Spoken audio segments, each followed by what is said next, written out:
Yelhou Furup Sing Kok Chungshin-Naduna HOUJIK THOKLIBA Irang Asi Wakheiba Nattana Atoppa WAROISHIN Purakpa Ngamloi HAINA LALHOULUP AMAGI HANNAGI LUCHINGBA SANAYAIMA FONGDORAKLI Wafam basi hayang malemgi mafam sinba thongna pangthoknagadoriba malemgi sinmi singi numit ka mari leina ngasi pangthokiba paugi mifam amada mahakna phungdokhibane paugi mifam aduda RK Sanayaimana hai hayang pangthokadoriba malemgi sinmi singi numit asida sinmi kanglopomna magta yaifa paujel pibaga loinana ikai khumnaba utle sinmi singi fangpham thokpa rights amade punsi mahing yaifanaba United Nations na me ama ase International Labor Day haina malem sinba thongna pangthokle sinmi kanglopki fangpham thokpa rights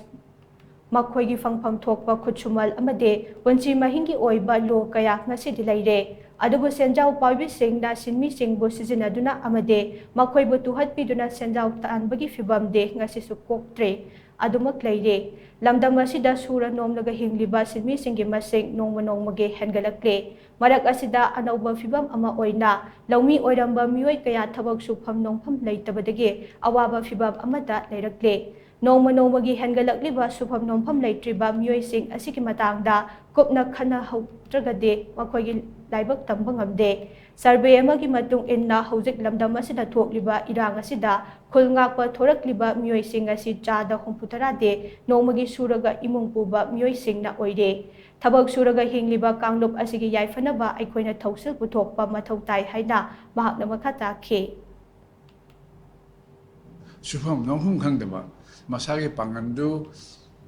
yolaga hingi haina thorakpa labor market thorabadumba lab lomi atheti mayam singse si supham nongpham khangre labor mayam yaure working people singse mayam sigi phimse akoi khona sina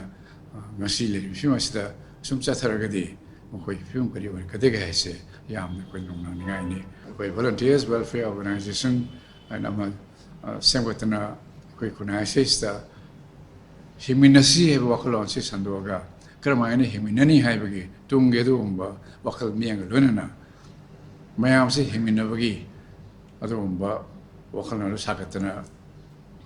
Anova, Adumba, Kunai, wakal maputon honabase, Masimatang says, Marile, Ne Haina, I see research in the pauses, pigeoning. HOUJIK lamdam asida thokliba irang asiga mari leidana RK Sanayaimana makhatana hai chahi ama fazilaktaba irang asigi matangda ngasidi aikhoida yamna kupna khanaba mathau tai thokliba irang asi lamdam asida khundaminari ba furup maru oiba Yelhou furup singna Kok Chungshin-Naduna tin yothaduna punna firep ama lawminaba natana atoppa kana amatana Wakheiba Ngamloi problem amadi Waroisin haiba se aikhoida leibane Waroisin purakpagi lambi ase aikhoina yat kadabade atoba singna yat kadaba natte haina mahakna makhata khe Manipuri khundaminari ba furup singna maru oina Yelhou furup singna indigenous people singna Kok Chungshin-Nadaga tin yotharaga khangminaba khantaminaba amasung firep lominaba natana atoba kana su masigi wakhero purakpadi withuain khale solution se aikhoide leibni problems aikhoide leibni problem no khangade solutions mai koi famne khale and masidi aikhoina tawjagadamna third party ne tawai dawna te cookie ga mite ga hanale se political solution pure ene ngasi sign tawnaga nongala hekta peace level oithoya asina mayam nangra so por mayam nangra imunai tanagra adu family mayam the hurt feelings and sentiments emotions mayam lady masi akoi masi laijo bi base masi kok no na bada matam sang na masi kano dudi yamna asan ma miyang weloinana the very idea of